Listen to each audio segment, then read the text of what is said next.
오늘 말씀은 창세기 45장 4절에서 11절 말씀입니다. 창세기 45장 4절에서 11절 말씀입니다. 제가 가진 성경으로 구약성경 71면입니다. 오늘 말씀은 창세기 45장 4절에서 11절 말씀입니다. 요셉이 형들에게 이르되 내게로 가까이 오소서. 그들이 가까이 가니 이르되 나는 당신들의 아우 요셉이니 당신들이 애굽에 판 자라. 당신들이 나를 이곳에 팔았다고 해서 근심하지 마소서. 한탄하지 마소서. 하나님이 생명을 구원하시려고 나를 당신들보다 먼저 보내셨나이다. 이 땅이 2년 동안 흉년이 들었으나 아직 5년은 밭갈이도 못하고 추수도 못할지라. 하나님이 큰 구원으로 당신들의 생명을 보존하고 당신들의 후손을 세상에 두시려고 나를 당신들보다 먼저 보내셨나니 그런즉 나를 이리로 보낸 이는 당신들이 아니요 하나님이시라. 하나님이 나를 바로에게 아버지로 삼으시고 그 온 집의 주로 삼으시며 애굽 온 땅의 통치자로 삼으셨나이다. 당신들은 속히 아버지께로 올라가서 아뢰기를 아버지의 아들 요셉의 말에 하나님이 나를 애굽 전국의 주로 세우셨으니 지체 말고 내게로 내려오사 아버지의 아들들과 아버지의 손자들과 아버지의 양과 소와 모든 소유가 고센 땅에 머물며 나와 가깝게 하소서. 흉년이 아직 5해가 있으니 내가 거기서 아버지를 봉양하리이다. 아버지와 아버지의 가족과 아버지께 속한 모든 사람에게 부족함이 없도록 하겠나이다 하더라고 전하소서. 아멘. 모든 가정의 어린이, 청소년, 젊은이, 어버이들께 가정의 따스함이 함께 하시기를 기도합니다. 혹시 아픔을 겪고 있다 하더라도 언제나 함께 하시는 하나님의 위로와 돌보심이 있기를 주의 이름으로 축복합니다. 제가 요 아래에서 목회할 때 많은 가르침을 주셨던 양성순 원로 목사님이 계십니다.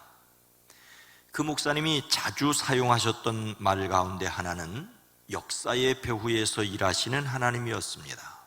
역사의 배후에서 일하시는 하나님. 인생의 우여곡절이 있었지만 그 뒤에서 일하시는 하나님을 체험하셨기 때문이지요. 설교 시간에도 자주 이 말을 했고 기도할 때에는 거의 매주 이 말을 하셨습니다. 양 목사님은 6.25 전쟁을 몸소 겪으셨습니다. 전투에 참여하여 총상을 입으셨고 타고 가던 차가 구르는 위험한 일도 겪으셨습니다. 휴전 직전 금화 전투에서는 죽음의 문턱까지 갔다 왔습니다. 한 번은 목사님을 모시고 백마고지 기념관을 방문했었는데 당시의 일을 말씀하시면서 눈시울을 붉히는 것을 보았습니다. 먼저 쏘지 않으면 자신이 죽는다는 것을 전쟁에서 경험하셨습니다. 그러면서 기도하기를 이 전쟁에서 살려주시면 주님의 일을 하겠다고 서원하셨답니다. 제대한 후 마침 여름성경학교 강사로 오셨던 분들의 안내를 받고 곧바로 신학교에 입학하셨습니다. 끔찍한 동족 상잔의 비극을 겪으시면서 그 속에서 자신을 위해 일하시는 하나님을 만났습니다. 오늘 말씀에서 요셉이 만난 하나님은 어떤 분이십니까? 먼저 그가 형들에게 하는 말을 들어보십시다. 4절과 5절 전반절입니다. 요셉이 형들에게 이르되 내게로 가까이 오소서. 그들이 가까이 가니 이르되 나는 당신들의 아우 요셉이니 당신들이 애굽에 판 자라. 당신들이 나를 이곳에 팔았다고 해서 근심하지 마소서. 한탄하지 마소서. 요셉이 형제들에게 이리 가까이 오십시오라고 말하니 그제야 그들이 요셉 앞으로 다가왔습니다.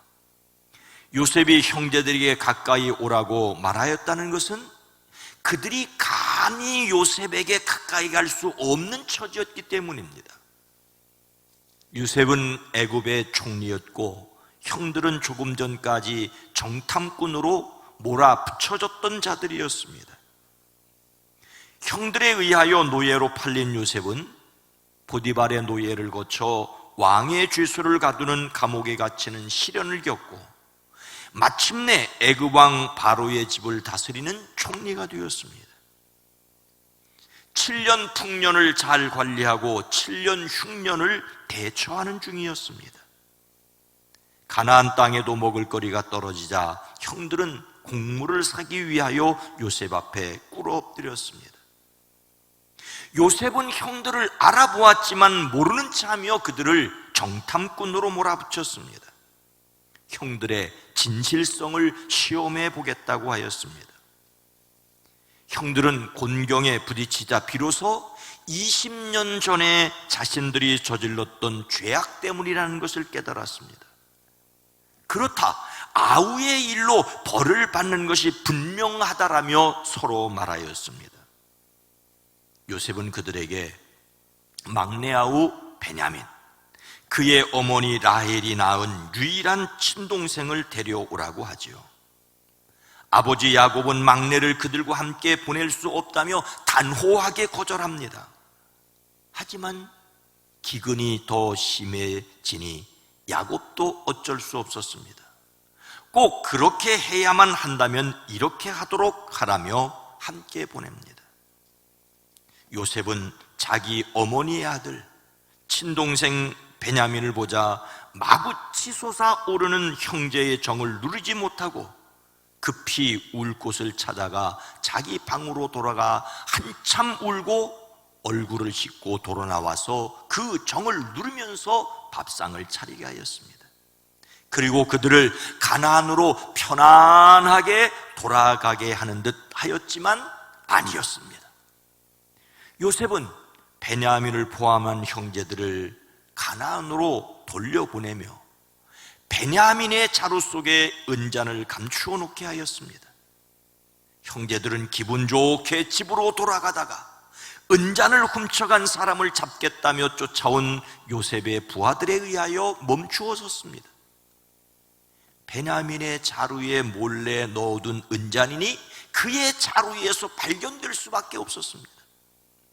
형제들은 슬픔이 북받쳐 옷을 찢고 울면서 저마다 나귀의 짐을 다시 싣고 요셉이 있는 곳으로 되돌아왔습니다. 유다가 요셉에게 말합니다. 우리가 무슨 말을 할 수 있겠습니까? 무슨 변명을 할 수 있겠습니까? 어찌 우리의 죄 없음을 밝힐 수 있겠습니까? 하나님이 저희들의 죄를 들추어내셨으니 우리와 이 잔을 가지고 간 아이가 모두 어른의 종이 되겠습니다. 하지만 요셉은 시침을 뚝 떼고 말합니다. 그렇게까지 할 것 없소. 이 잔을 가지고 있다 들킨 그 사람만 나의 종이 되고 나머지는 평안히 당신들의 아버지에게로 돌아가시오. 어쩌면 이것이 요셉의 진심이었을지 모르겠습니다. 요셉은 자기 친동생 베냐민만 자기 곁에 두고 싶었을지도 모르겠습니다. 하지만 유다가 요셉을 노예로 팔자고 제안했던 그 유다가 요셉 가까이 와서 간청합니다. 아버지가 막내를 무척이나 사랑하여 그 아이가 아버지 곁을 떠나면 아버지가 돌아갈 것이라고. 그러니 베냐민을 돌려보내고 자신을 종으로 남게 해달라는 것입니다. 아버지에게 닥칠 불행을 참아 볼 수 없답니다. 이에 요셉은 북받치는 감정을 억누르지 못하고 자기의 모든 시종들에게 그만 모두 물러가라고 소리칩니다. 주변 사람들이 물러나게 하고 요셉은 드디어 자기가 누군지 형제들에게 알립니다. 내가 요셉입니다. 아버지께서 아직 살아계시다고요? 요셉의 이 말에 형제들은 놀라서 어리둥절하였습니다. 입이 얼어붙고 말았습니다. 이런 형제들에게 요셉이 이리 가까이 오십시오. 가까이 오라는 말은 요셉과 형들의 관계가 멀찍이 떨어져 있었음을 말합니다. 그것은 형들에 의해 팔린 동생과 동생을 판 형들과의 관계였습니다. 결코 가까워질 수 없는 앙숙 관계였습니다. 마침내 요셉은 형들에게 가까이 오라고 말합니다. 가까이 오라는 말은 죄를 자복하고 하나님과의 관계 회복을 위해 하나님께로 나아가는 제사장들의 모습을 가리키는 상징성이 있습니다. 요셉이 그동안 형들을 모르는 채 하고 곤란스럽게 한 것은 형들이 죄를 뉘우치는 과정이었고, 또한 요셉이 그 형들을 용서하는 과정이었습니다. 가까이 오라 말하고 가까이 가는 행동을 통하여 요셉과 형들 사이에 가로막혔던 문제들이 해결되었습니다. 그동안 요셉은 노예와 죄수로 살며 형들에게 말할 수 없는 원망이 있었을 것이지만, 형들을 다시 가까이 부르는 것은 피해자인 요셉의 상한 감정이 치유되었음을 보여줍니다. 요셉은 형들에게 내가 형님들이 애굽으로 팔아넘긴 그 아우입니다라고 말합니다. 이것은 형들의 잘못을 지적하기 위한 것이 아니라 자기가 바로 그 동생이라는 것을 강조하기 위해서입니다. 요셉이 이렇게 말하는 것은 입에도 담기 힘든 수치스러운 내용일 수 있습니다. 하지만 이제 그 험악한 과거를 털어버립니다.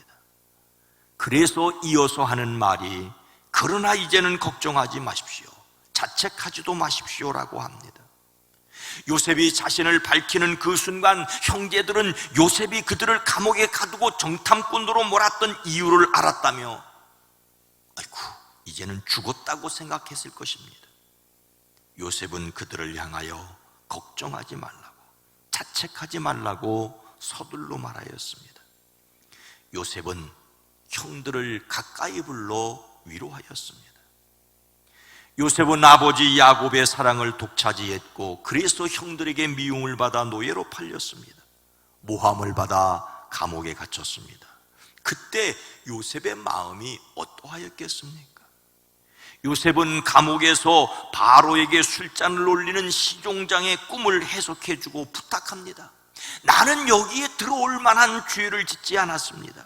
강제로 끌려온 사람입니다. 요셉은 매우 조심스럽게 사정을 말했지만 그를 기억해 주기를 바라는 간절한 바람이 있었습니다. 자신은 강제로 끌려온 사람이라고, 이런 구덩이에 들어올 만한 일을 하지 않았다고 주장합니다. 비록 감옥에 들어온 덕분에 애굽의 총리가 되었지만 그를 그 지경으로 몰아넣은 형제들에게 감정이 없을라야 없을 수 없었습니다. 그런데 이제 형들을 가까이 오게 하였습니다. 형들을 용서하기 전에 먼저 자신에게서 억울함을 떨쳐버려야 했습니다. 우리는 다른 사람을 용서하며 살아야 합니다. 그러나 먼저 자신의 마음을 어루만지시는 하나님의 손을 경험해야 합니다. 하나님께서 여러분의 상한 마음을 어루만져 주시기를 주의 이름으로 축복합니다. 요셉이 형들을 가까이 오게 하고 위로의 말을 할 수 있었던 이유가 무엇일까요? 5절 후반절과 7절 말씀입니다. 하나님이 생명을 구원하시려고 나를 당신들보다 먼저 보내셨나이다. 하나님이 큰 구원으로 당신들의 생명을 보존하고 당신들의 후손을 세상에 두시려고 나를 당신들보다 먼저 보내셨나니. 요셉이 자신의 마음을 추스리고 형들을 가까이 오게 할 수 있었던 데는 하나님이 나를 보내셨다는 깨달음이 있었기 때문입니다. 요셉을 애굽에 보내버린 이들은 그를 미워한 형들입니다.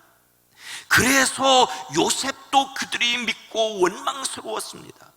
그런데 그 형들이 하는 짓 뒤에 일하시는 하나님을 비로소 깨달았습니다. 우리가 먼저 기억해야 할 말은 보내다는 말입니다. 요셉은 하나님이 나를 당신들보다 먼저 보내셨다는 말을 2번씩이나 하여 강조하고 있습니다. 더욱이 그런즉 나를 이리로 보낸 이는 당신들이 아니요 하나님이시라고 말합니다. 겉으로 보기에는 인간적으로 보았을 때는 분명히 형들이 보냈습니다. 그 형들이 한 그 잘못을 통해서 하나님은 하나님의 일을 하셨습니다. 보냈다는 말은 보내버리다는 기본적인 뜻이 있지만 임명하다, 인도하다는 뜻도 있습니다. 성경에서 많은 경우 구원이나 재앙의 말씀을 전하기 위해 사신으로 보내지는 것을 가리킵니다. 예수님께서 복음을 전하기 위해 세상에 보내신 사도들을 가리키는 말도 바로 보낸다는 말입니다.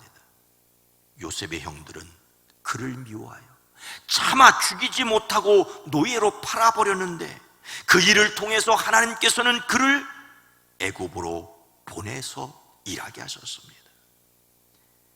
자신을 판 형들은 미웠지만 그를 통하여 하나님이 일하셨다는 것을 깨달으니 그동안 겪은 고난을 이해하게 되었고 그래서 원망과 미움을 내려놓게 되었습니다.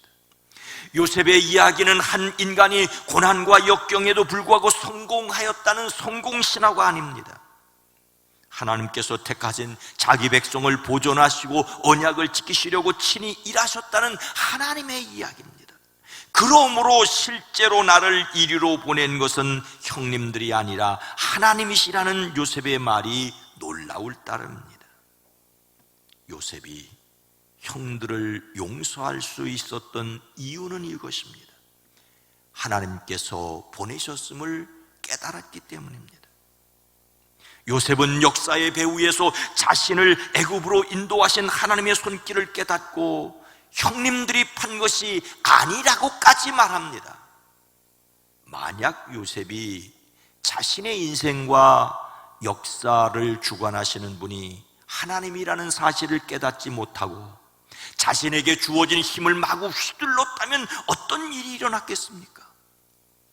요셉이 형들을 용서하지 못하는 것은 물론이고 그를 통해 일하시려는 하나님의 일에 그가 참여할 수 없었습니다. 하나님은 하시고자 하는 일을 누구를 통해서라도 일하시지만 요셉 자신은 하나님의 일에 아름답게 참여할 수 없었을 것입니다. 하나님의 일에 아름답게 참여하고 쓰임받기 위해 깨달아 아는 저와 여러분이 되기를 주의 이름으로 축복합니다. 형들을 용서한 요셉은 아버지와 아버지의 여러 아들들과 손자를 거느리고 애굽으로 오라고 하였습니다. 흉년이 아직 5해나 더 계속될 것인데 요셉이 그들을 돌보아 드리겠다고 합니다. 그렇게까지 하겠다는 이유가 무엇입니까? 다시 5절 후반절과 7절 말씀입니다. 하나님이 생명을 구원하시려고 나를 당신들보다 먼저 보내셨나이다. 하나님이 큰 구원으로 당신들의 생명을 보존하고 당신들의 후손을 세상에 두시려고 나를 당신들보다 먼저 보내셨나니. 우리는 앞에서 보낸다는 말에 주목하였습니다. 요셉은 하나님이 자신을 형제들보다 앞서 보냈다는 것을 깨닫고 역사의 배후에서 일하시는 하나님이심을 고백했습니다. 그런데 하나님이 그렇게 일하신 이유가 무엇이라고 깨달았습니까? 그것은 생명을 구원하시려고, 큰 구원의 생명을 보존하려고 하셨다는 것이었습니다. 요셉은 하나님이 자신을 보내신 이유가 생명의 구원임을 깨달았습니다. 생명을 구원한다는 말은 목숨을 유지한다는 것입니다. 1차적으로 기근에서 야곱과 그 자손의 목숨을 유지하는 것입니다. 그러나 이것은 그들의 목숨을 연장하는 것을 넘어 하나님의 언약을 이루시기 위한 것이었습니다. 구원이란 단순히 육체적 생명을 연장하는 일만이 아니라 하나님이 택하신 사람들을 자기의 백성으로 삼으시는 영적 구원까지 포함합니다. 하나님께서 일찍이 아브라함에게 언약하신 대로 그 백성을 만드시기 위해 애굽에서 큰 민족이 되게 하시기를 원하셨습니다. 이 일을 위하여 요셉을 먼저 애굽에 보내셨습니다. 오늘 말씀을 통하여 우리의 사명을 깨닫습니다. 그것은 생명 구원을 위한 보내심에 순종해야 한다는 것입니다. 우리는 오늘 말씀을 통하여 하나님의 보내심과 생명 구원이 구약과 신약의 큰 주제라는 것을 확인할 수 있습니다. 부활하신 예수님께서 제자들에게 말씀하십니다.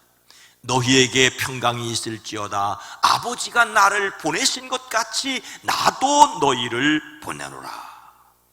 하나님 아버지의 보내심을 받고 세상에 오셨던 예수님께서 제자들을 세상에 보내십니다. 그런데 예수님께서 제자들을 세상에 보내시면서 하시는 말씀이 있습니다. 너희가 누구의 죄든지 사하면 사여질 것이요 누구의 죄든지 그대로 두면 그대로 있으리라 하시니라. 조금 더 깊이 생각하면 마태복음에서 너희는 가서 모든 민족을 제자로 삼으라고 하신 말씀이 요한복음에서는 누구의 죄든지 용서하여 주어라는 말씀으로 표현의 내용이 바뀐 것을 볼 수 있습니다. 예수님의 제자가 된다는 것은 예수님의 말씀을 배우고 따르는 것이지요. 그 예수님의 말씀 속에 포함된 것은 죄의 용서받았음을 믿고 용서하는 사람이 되는 것도 있습니다. 하나님께서 요셉을 야곱의 집안의 대표 아들로 세우는 정도가 아니라 애굽 온 땅의 총리로 삼으셨던 것처럼 하나님께서 우리를 세상에 보내셔서 용서하고 사랑하는 제자로 살게 하십니다. 우리는 하나님의 용서하심을 믿고 용서하도록 보내심을 받았습니다. 하나님의 사랑을 믿고 사랑하는데 도전하는 저와 여러분이 되어지기를 주의 이름으로 축복합니다. 사랑하는 성도 여러분, 보이지 않는 하나님은 사랑하겠다는데 보이는 사람을 사랑하기가 어렵다는 우리는 아닙니까? 참으로 모순덩어리인 자신을 보게 됩니다. 독일의 극작가인 프랑크 베데킨트와 같은 독일의 극작가 맥스 할베는 같은 시대를 살면서 사이가 매우 좋지 않았습니다. 그런데 베데킨트가 위독한 상태에 빠졌습니다. 그들의 친구들은 두 사람을 화해시키기 위해 좋은 기회가 왔다고, 아니 마지막 기회라고 생각하고 할베를 베데킨트의 병상으로 데리고 갔습니다. 두 작가는 화해하고 여복에 잔해하며 많은 이야기를 나눴습니다. 그런데 베데킨트는 그 후 완쾌가 되었습니다. 그리고 우연히 길에서 할베와 만나게 됩니다. 할베는 반갑게 손을 내밀며 베데킨트 쪽으로 다가갔습니다. 그런데 베데킨트는 얼음처럼 차가웠습니다. 프랭크, 도대체 왜 그러지? 우리는 화해하지 않았는가? 그러자 베데킨트가 싸늘하게 이렇게 대꾸했다고 합니다. 천만에, 그거에 내가 죽어갈 때 이야기지. 죽어갈 때 이야기지. 베데킨트는 죽음의 자리에서 그동안 앙숙이었던 할베와 화해하는 듯하였습니다. 죽음 앞에서는 원수처럼 지내던 사람들도 때론 화해합니다.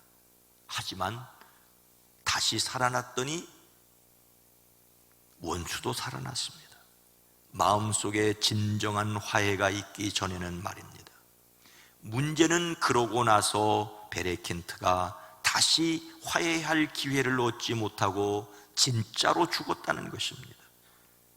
베데킨트와 할베의 이야기를 들으면서 어린 시절 초등학교 교실에서 친구와 싸우고 선생님이 화해하라고 하니까 억지로 악수하고 자리로 돌아오면서 선생님 몰래 서로 주먹을 쥐었던 기억이 납니다.